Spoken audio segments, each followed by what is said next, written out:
Shalom Bapak, Ibu, Saudara, dan Saudari yang terkasih. Salam sehat bagi kita semua. Puji namanya, kita boleh diberi kesempatan untuk bersama-sama bersyukur dan berterima kasih atas kasih setianya di sepanjang kehidupan kita. Biarlah namanya kita agungkan, kita muliakan di sepanjang kehidupan kita. Dan Bapak, Ibu, dan Saudara-saudara yang terkasih, sebelum kita membaca dan merenungkan kebenaran firman Tuhan, mari kita bersama-sama berdoa. Kami naikkan syukur kami di hadapan-Mu ya Allah kami, untuk kasih dan setia-Mu yang kami boleh rasakan di sepanjang kehidupan kami.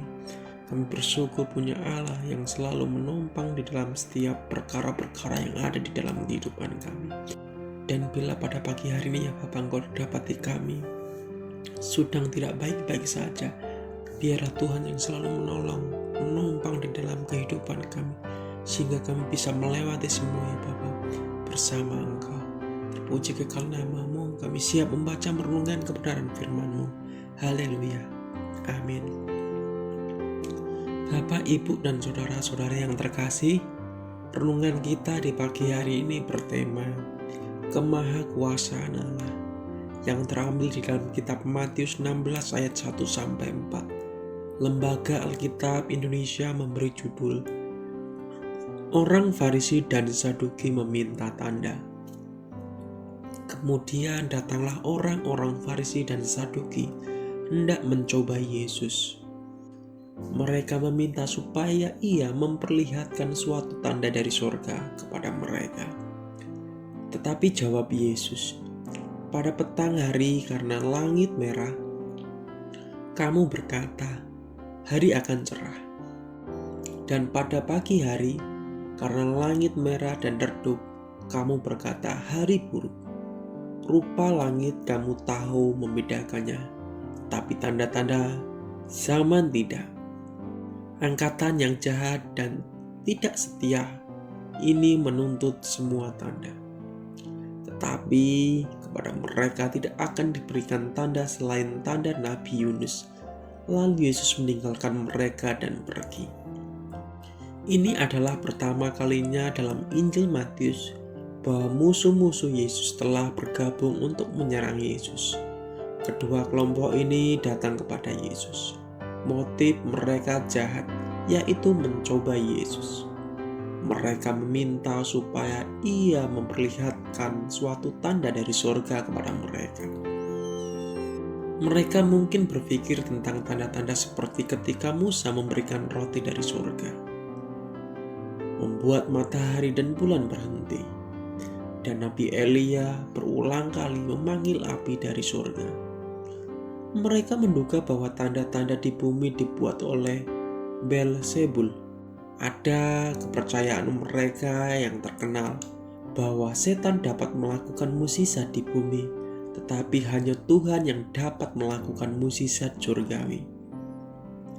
Dari surga menunjukkan keinginan untuk melihat tanda ajaib di langit. Orang Farisi dan Saduki menuntut mukjizat, berharap membuktikan kuasanya tidak ilahi. Jadi dengan meminta tanda dari surga, mereka ingin Yesus membuktikan dia Mesias. Kalau ia Mesias, maka mukjizat-mukjizatnya tidak hanya terbatas di bumi, tetapi dia dapat memberikan tanda mukjizat dari surga. Mereka berkata, bahkan jika keajaiban harus dilakukan di pasar terbuka di hadapan 1000 saksi yang sadar, saya lebih suka mempercayai akal sehat saya daripada mengakui keajaiban.